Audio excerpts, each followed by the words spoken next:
up, y'all? Welcome to another episode of Independent Living. This is where we talk with some of the most inspiring, dopest, most successful independent creators. And today we're doing something a little different because I normally have music artists on, but the vision for this podcast was to bring on all types of creators that are doing things independently.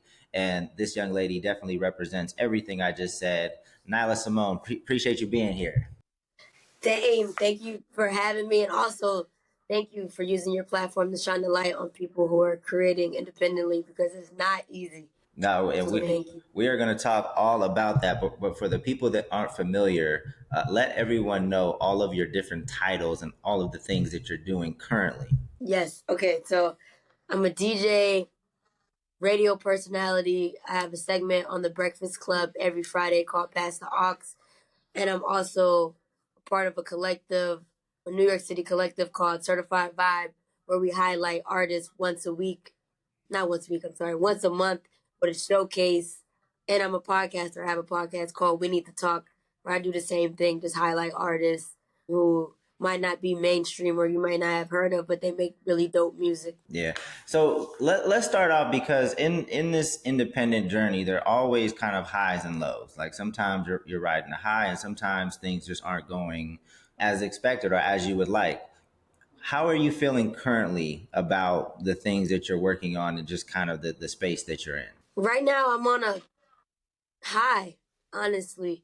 And there isn't, honestly, any particular reason, I would say. I think the high is just more so because I'm happy that people are receiving my ideas or my community well. Like I'm just happy at the engagement. So I would definitely say I'm on a high right now. Okay. And let's go back a little bit in terms of like, when did you first start getting into music? Did you always want to be a DJ? Did you always envision kind of what you're doing now? Like when did this journey start? So when I was a kid, I always loved music. I was like the child that was putting viruses on my dad's computer with LimeWire, burning CDs for the neighborhood. So I've always been into music, whether it was me dancing or you know controlling the party with my CDs. But when I got to college, I started to take it seriously. I was a computer science major, but on the side, I would just do WSJU radio for fun. And that's where I would just get my opinions off. And I took a liking to DJing through that too, because I wanted to be able to just make music.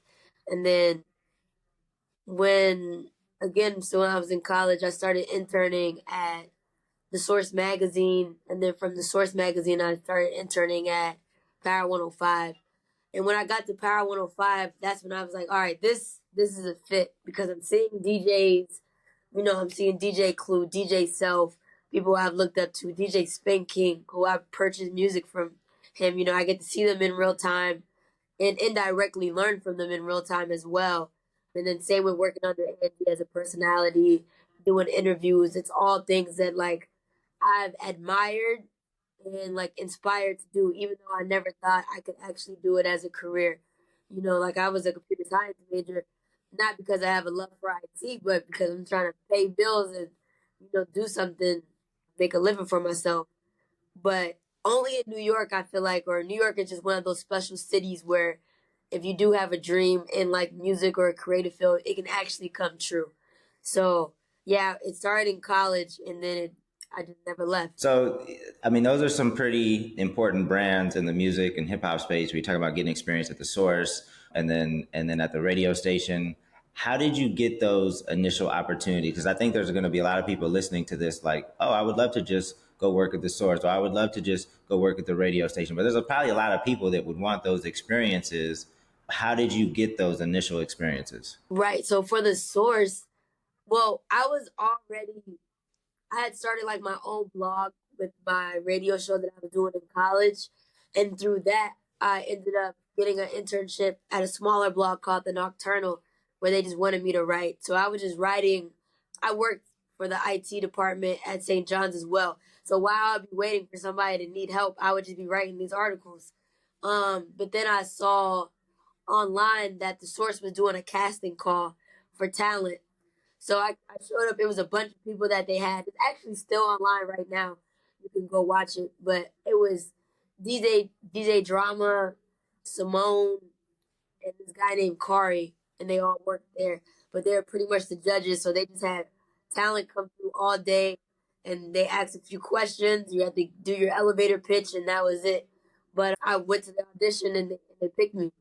So that's how I ended up getting the internship with the Source, and I was doing camera work, kind of like news report, but I just asked for more, like, hey, can I go to events on your behalf and stuff like that? Because I just really wanted to be ingrained in the culture.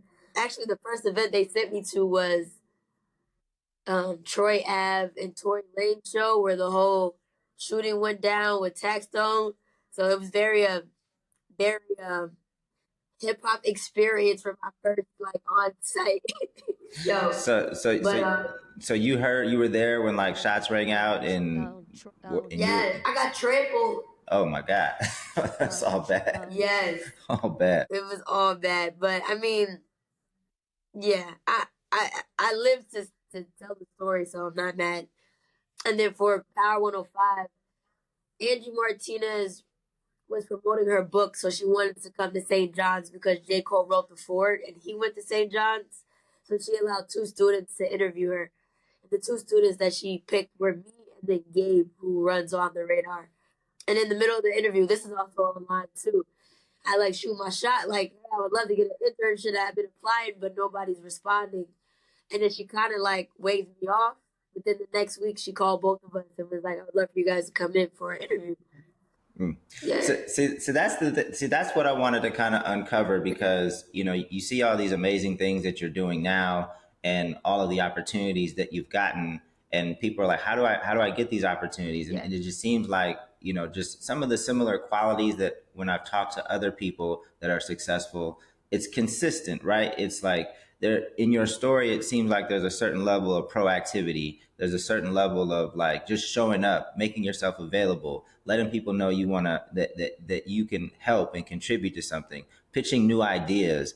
I probably just answered the question for for myself, but like, what from your perspective, like what are some of the qualities that you have that have allowed you to more, and it's not been easy, so I don't want to say easily navigate, but just kind of navigate the space and get different opportunities. Like what can you kind of recognize in yourself? Yeah, I think everything you named is definitely a part of it. But I think for me, even before I got to that part, it was just shutting up and doing the work. Like becoming efficient in my role as an intern or as a personal assistant. And then once you mastered the work, then you add value elsewhere. And that's kind of how you like build your lane. So for me at iHeart, working at Power under Angie, like I would do my duties with her, and then when I was finished and she went home, then I would go stay with DJ Clue and like ask for some music to add to my Serato or ask them to critique my blends or whatever the case may be. And then I kind of just continue to learn from as many people as I can in the building. And once I did that, in return for me asking Clue for a favor, it's like, hey, like I'll clean your records for you. I'll go get your food that's downstairs, or like I kind of became like everybody's assistant in the building. But I did that not only just so I can learn, but also because I want to develop a real relationship with these people. These are people that I admire, and then in doing that, I also thought to myself, like, okay, the Breakfast Club, they're solidified. Angie, Radio Hall of Famer, Clue, mixtape legend. These people aren't going anywhere. So how can I get on a station like this? So I just took the social media approach and I was like, hey, I can help you guys get extra eyeballs. So I was running their social media. Then eventually I ended up just creating my own show on Power's social media called Power Up Next, where I was doing the same thing I'm doing now, literally like interviewing people, letting them perform. And I just did it through Power Social just to show them like, I could do my job that you guys want me to do, but this is how I'm adding value to the company as well. Yeah. No, that I mean that's amazing, and that I feel like that's what I kind of obviously didn't know your story in this kind of detail, but I feel like at this point at my age, I kind of can identify young people that will do well in this business, because in this business you have to be super proactive. You have to understand the importance of relationships, and I feel like you've been able to kind of understand this at a much younger age. Where did you learn this from? Was it from your parents? Did you see other people moving and showing you how important relationships were, and kind of, contributing to people in order to build it, or did you just? If I gotta be completely honest, it was more so because it was all I had. Like I just graduated college. All my friends had either like moved back home or moved in with their boyfriend, and like the frequency of me seeing people that I loved was just a lot less. And then like my family, like I'm originally from Maryland, my family's from Florida, so I didn't have anybody else. So I pretty much loved being there because that was the reason why I was in the city. So I looked at them, even though they might have looked at me as just like the intern or just whatever. I looked at them like this is family. These are my mentors. These is even before they even knew it. So to me, I valued it because I genuinely valued it. It was this or nothing else in my head. Like I wanted this that bad. Yeah. No, and I can tell one of the reasons that, I try to support you as much as possible, because there's a certain level of authenticity and genuineness that you just kind of exude as a person, and I can tell that it's real. Like your approach to everything that you do, your approach to, even being a DJ. Let's talk about that for a second. Because it sounded like you're trying to get advice from Clue about, your performance and just your skills as a DJ. What's your approach to DJ? How do you see DJing in 2024? Because a lot of people put DJ in front of their name. They don't really DJ like that. I know, and that's why I was even scared to tell people I was a DJ. Like I was a closet DJ for a long time, just because you know we working against people who've been DJing longer than I've been alive. So like there's just a different level of respect. And then being a girl is like at the time it wasn't as prominent to see so many female DJs. So it definitely was a little uncomfortable to come forward, and it's always like that with your art, because when you're mixing, you're telling the story, you're creating a vibe, or aura, so you have to be confident in that. And I gotta be honest, I wasn't always confident in that, and I allowed people, narratives, whatever, kind of get in my head. But I would say like I conquered that through just continuing to put the work in. And in doing that, you'll have a party where you crush the set and you feel like a giant. And then you might do a different crowd that doesn't really like your stuff. And then you realize, like, you know what? I got to get better on these genres, or I got to get better in this crate. So I think similar to how you were saying, like the journey goes high and low as a creative, it's the same with DJing too. Like it's something you kind of got to constantly work at, and I'm still working at. And just because you might be on radio doesn't make you too big to learn from somebody else. Like I'm literally right now taking classes at Scratch Academy because I want to get better with scratching. It's like, just I like I like the art of it as well as, creating the vibe. So I think, oh my God, what was the original question? I think I strayed off. No, you're good. You're good. Just, I mean, you're answering. Oh, DJ. Yeah, you're essentially, answering the question, and in terms of your approach Okay. to DJing.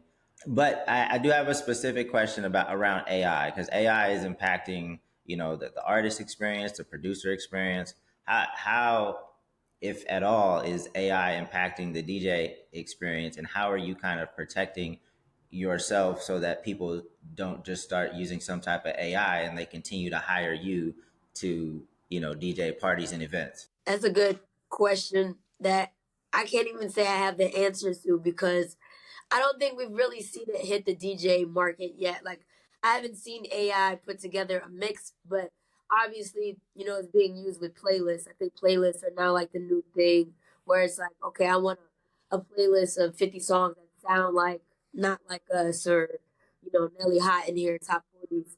But for me, the way I use it in a positive is like, I want to take drops, make Drake say, hey, what's up? I'm rocking with Nyla Symone, like just take it and flip it for your own. Because at the end of the day, when DJing, like, sure, you can get AI to duplicate something similar, but what makes artists in any field, whether it's DJing or actually like rapping or singing, what makes them stand out to me is the soul and like the feeling behind it.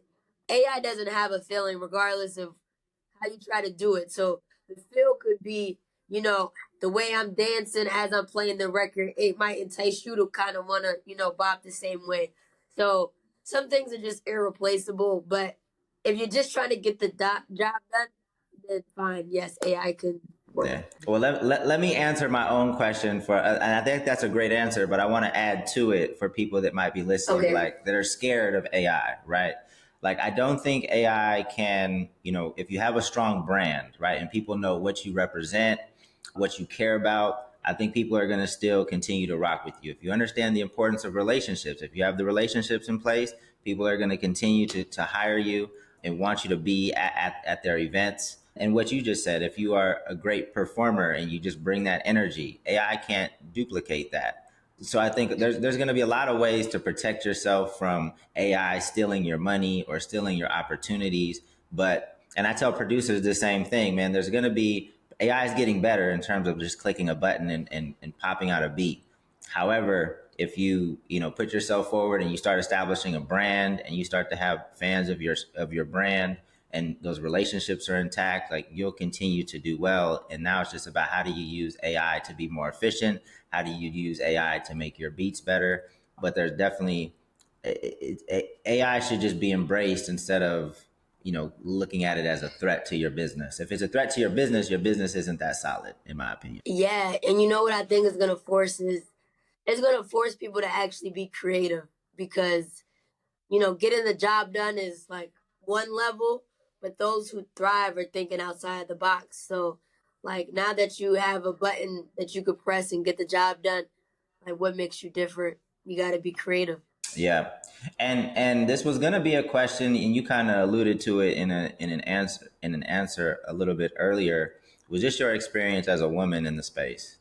In how what are some of those unique challenges, and what can help people like us on the outside, like, provide a better environment, provide more support for women that are coming up in this industry? For sure. I would say, first of all, Dame, you're already doing a damn good job of like supporting not only independent people but just women because prior to me meeting you, I met you through Alex, and literally he went out there with $1 and a dream and was able to connect with you and meet like a genuine person in this industry, which is so hard to do. So like, you know, salute to you for real. And then even with me, you don't know me from prior to this, you don't know me from the next band, but you still like saw what I was doing, believed in it enough, and supported it. So, just like genuinely giving a fuck matters. So that's my praises to you, and then I'll answer the question. But for challenges as a woman in the industry, just early on, I would say people not taking you seriously, and then followed up by people trying to sexualize you.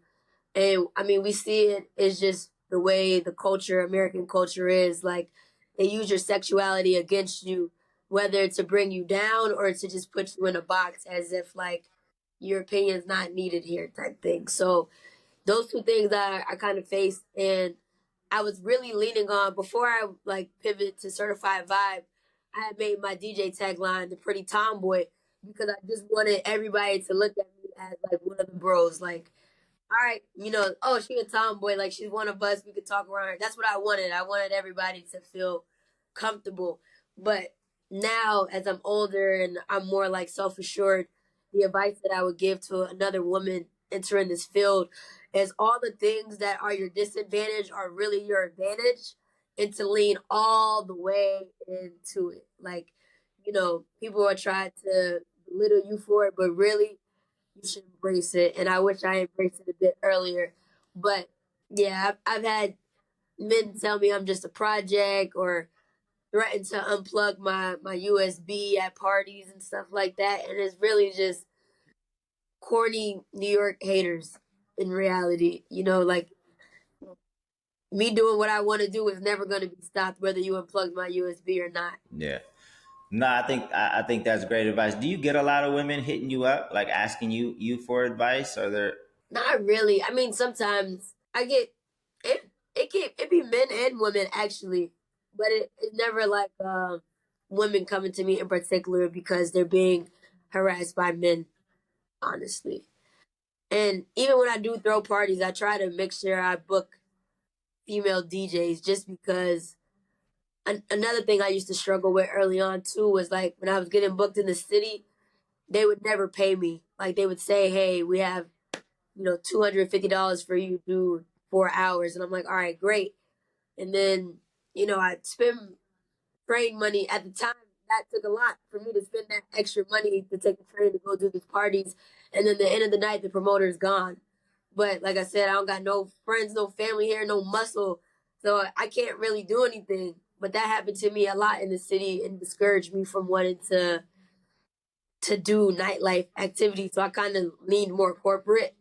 But it's just stuff like that. You can't let it discourage you. You just gotta find what works. Damn, that's all bad. I mean, there definitely is a lot of shady individuals in this industry. I mean, there's a lot of shady individuals just in the world. Everywhere. Yeah. I think it's probably a little bit more in this industry because everybody's trying to get on. Everybody's trying to make it, and I feel like some people's approach is to step on the next person or do the next person shady so that they can you know get so they can level up. But over time, I've seen that those people don't really win in the end. That's kind of just what I've seen. But not I believe it. if you could push a button right now and be in any position that you want, like what's happening? Like what are you working on? Who are you working with? Like push the magic button right now and just kind of fast forward 5, 10 years. If I gotta be completely honest, I'm working with the same people I'm working with right now. Like with the certified collective. It's me, it's Alex, it's Sean, my friend Sean, Matt, and Sydney. And all these people I met in different phases of my life. Like I met Alex in college. She was my co-host for my radio show. The only person that I could convince to come and like see something in me. So salute to him. And then my friend Sean, I also met him in college. But I realized once he got into his career that he wasn't fulfilled. And I realized like, why you're miserable? Because you're really a creative. You should be doing something in this field. So, to him, he just looks at it like he's helping me out. But to me, I'm looking at it like I'm helping you out because you're kind of getting that outlet. Everybody needs an outlet. And then Matt, I would say during that time period where I was like grinding, he's the only photographer, videographer that I could get to pull up on me and shoot me for free. Like he just helped just because he saw what I was doing and supported it. And then Sydney, I was DJing an event and then she came up to me and was like, "I'm about to graduate college. I don't know what I want to do, but I know I want to work in music. Do you have any advice?" And then we got coffee. And then when I spoke to her, I just saw like she's young. She's like 21. She's about her business. She knows what she wants. And I just really admired and respected that. So we've been working together for almost a year now collectively. And like I really love them. So whatever I do, no matter like what I build, those are people who I want to keep around me. And I want to continue to do what I'm doing right now, but just elevate it and maybe concise it a bit. So if I could have, my own talk show, night show, where I'm doing interviews, we have an artist perform, I get to DJ, like that would be a dream of mine. Like I said, I feel like I'm already in alignment. I just gotta Yeah. keep building the bricks. Yeah, because Certified Vibe, that's the monthly showcase. Is that what that's intended to be? Is that going to morph into something different, something bigger? What's the vision? I definitely wanted to morph into something bigger. Well, originally I was looking at it like I think this could be a festival, but honestly, I feel like festivals are kind of getting played out. There's a lot of them, and something that I admire about Certified Vibe is the intimacy that the crowd feels, the artist feels, and just the connection. So I think I'm thinking more along the lines of a certified vibe, but as like a live show that occurs often. So like think like watching 106 in Park, but it's just once a week and you're tapping in with what's next and now. Because, during the first hour of Certified Vibe is Vibe Hour where I'm DJing, but it's also ode to my radio show called Vibe Hour that's every Sunday night. So, and you'll kind of hear a similar mix. Like I'll play like the mainstream stuff, but then I'll sprinkle in like the artist's new record or Chosen's new record. That way you're almost like secretly being programmed to new music in between the music you already love. So for me, it's just keeping it the same, but expanding it and concising it at the same time.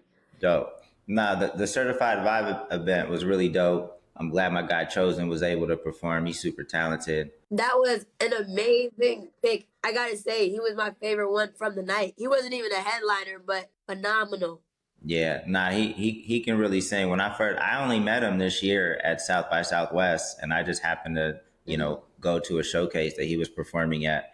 And some of these venues, they don't have like top tier, sound systems, but you could still tell that this cat, he has something special, and he has a few records in the tuck that, I think can really take him to the next level for sure. Really? Yeah. I mean, because I feel like Diamond, I think they should keep pushing that record. I love that record.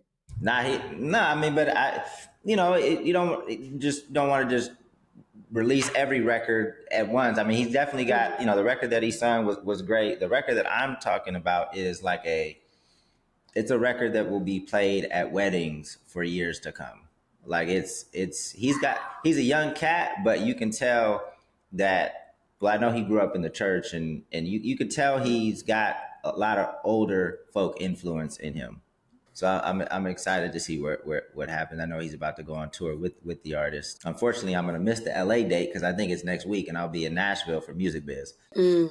But anyway, so I think people would want to know. I would never ask you like how much money you make, but like where do you get? What are the different revenue streams available to a DJ like yourself? Like how do you make your money? Okay.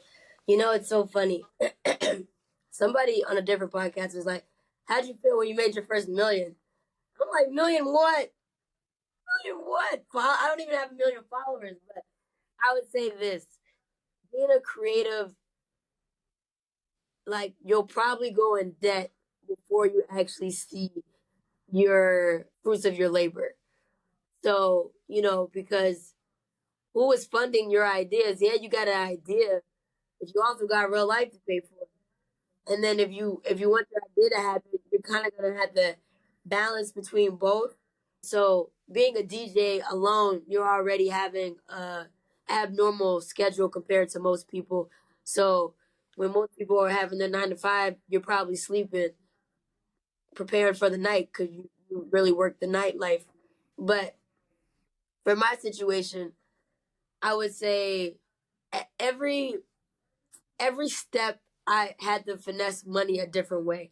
So um, another thing for me is why I wanted to learn how to DJ is because I wanted to make money from doing parties. Like I'm already, telling the DJ, hey, play this, play this, play this. Let me just be the DJ and actually make money so I can pay rent. That way I can go work at the radio station for free or go pull up on these people and have the free time to invest in building relationships. So for me, that was definitely a major push and why I wanted to learn how to DJ for that type of flexibility. And then also creating the content. I'm not saying I make like a shit ton of money on YouTube, but every little bit helps. So if I can average 500 to 1,000 a month on YouTube, that's great. Now I only need, 2 other DJ gigs to pay rent, and then I can use the rest of the money I make to fund my creative endeavors, whether it's studio upgrades, camera upgrades, hell, a life upgrade, get my hair done. Like everything, it's kind of like everything goes back into the business. And yeah, I have no regrets about it though, just because I love it and I want to see it grow. Like this is my baby, and I think that's just at least how my journey has been. I think some people strike gold quick, depending on like the content you're dishing out. and you don't probably have as much struggle. But um, oftentimes, when you stand for something, you're just gonna have to fight harder. And like, I don't. People offer like, "Hey, I'll give you $5,000 if you interview me." Like, I don't take money for interviews. I don't take money to play records. I've never done that. And I know people are probably thinking like that's so stupid. That could have paid your rent, whatever. But there's just like a certain level of integrity that I pride myself on. And I don't look down on anybody else for doing what they do. That's fine. But just for me, like, I don't feel comfortable co-signing some whack shit. I don't feel comfortable if it don't feel, as Cole said, if it don't feel right in my spirit, I don't want to do it. So yeah, for me, the journey has been investing back in your business. I randomly got booked to do like BET, some social content for the award show, and they cut me like a $10,000 check. This is one of my first bigger checks that I've ever gotten, and I was so hyped. And I'm like, with that 10,000, I'm gonna get a podcast studio. I looked up how much I had to put down to get it. It was only like 4,000 that I needed to put down, and then I took the remaining six, and bought the cameras or whatever I need, just the basics to get started. So even if you look like on our YouTube, this studio has grown tremendously, thank God, because it used to be very ugly. But like, it takes time, and like the name of the game for me isn't.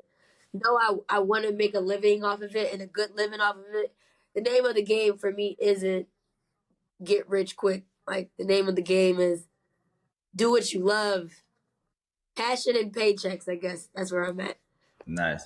No, I've told you before, like the integrity piece is big to me, and I saw that genuinely in you, and that's another reason why I feel like it's important to prop up voices like yourself because so many other platforms and personalities do give into those things, and maybe push stuff that isn't healthy or just is negative, more negative. So I feel like we have to prop up those people that are in the lineage of the people that you look up to, like the Sways and whatnot. Yeah. I do want to say I did fall victim and I tried it on. Like I tried like let me just see.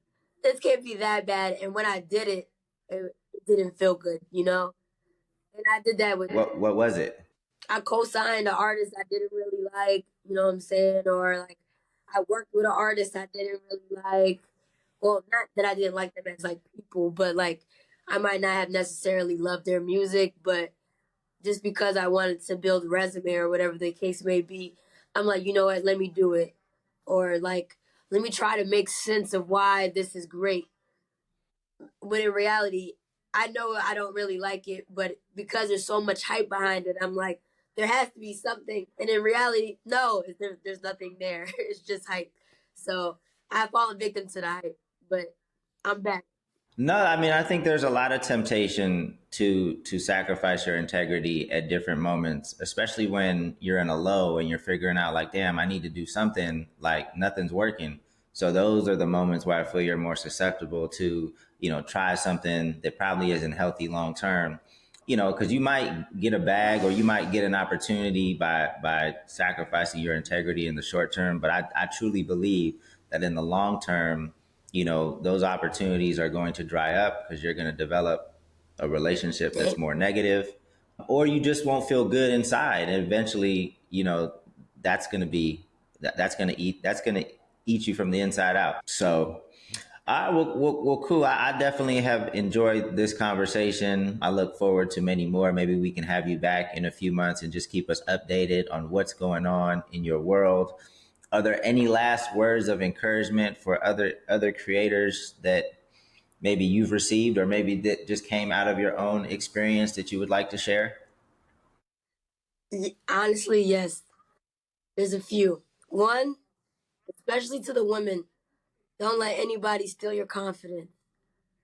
And now the other one is non-gender related, but listen to your gut. Sometimes you gotta jump out the window. That's it. There it is. Well, a follow up question to the confidence thing, because I know that it's an easy thing for me to tell somebody like, hey, you got to be confident. Like, is there anything that you've done that helped you with your confidence? Honestly, I feel like confidence within your career and in real life it kind of are intertwined, so it's a journey. And I would say that there's numerous things that I did that honestly helped me. But career wise, I would say it would just be not giving up, like being consistent, riding the highs when they're high and riding the lows when they're low. And then honestly, just taking it seriously because, you get what you put in. And there's only so much shit people can talk when you can actually walk it and talk it. So, and that's why I say just be consistent, but also be serious. Yeah, I think that in addition to that, like the confidence comes in those small wins, right? So when you just start working and you just starting to have some of those smaller wins that you continue to build. I'm always the person that says build on small wins because ultimately that's how you find success in this industry. But I think that's where the confidence starts to come. That's where the confidence came to me when we were starting the label, like back in 2008, 2009. Like just the small wins, just kind of seeing some of the numbers progress, it just kind of gave me the confidence to stick with it, and that eventually, we can turn this into a legitimate business. So instead of like looking at some of the bigger things you want to do, what are some of those smaller wins that you can accomplish today that can help you get to the bigger goal? That's great. That would be my advice. Let people know where they can find you. Yes, make sure you guys follow me at NYLASYMONEEE on Instagram and Twitter, and on YouTube. Make sure you guys follow me on YouTube. You'll see all the certified vibe showcases, all the We Need to Talk episodes on there. And yeah, man, just tap in. If you like good music, some may be mainstream, some may work at Walmart. Nonetheless, it's good music. Tap in. Cool, cool. Now let's stick around for just a second after this. I'm about to wrap it up. This has been another amazing episode of Independent Living. I'm sure you guys caught all of these gems. I'm going to be cutting. I feel like there's at least, 12 to 13 reels out of this one. But now I appreciate you joining us. And next time on Independent Living, I think I'm going to have Big Ja. I think Ja's going to join us. Fire. So we just released our new web series, The Lesbian Homie 3. It's actually doing really well already because we sell it direct to fans before we put it on YouTube. Smart. So That episode's gonna be funny. yeah, no, it's going up even before like the first episode will drop on YouTube on Tuesday, and then we'll release them weekly. But it's already selling really well. It's getting great feedback. So I want to talk to Ja about that so people can better understand like how he built his business. So all right, y'all. That's dope. And until next time, this, like I said, another episode of Independent Living. This is Nyla Symone. Talk to y'all soon. Peace.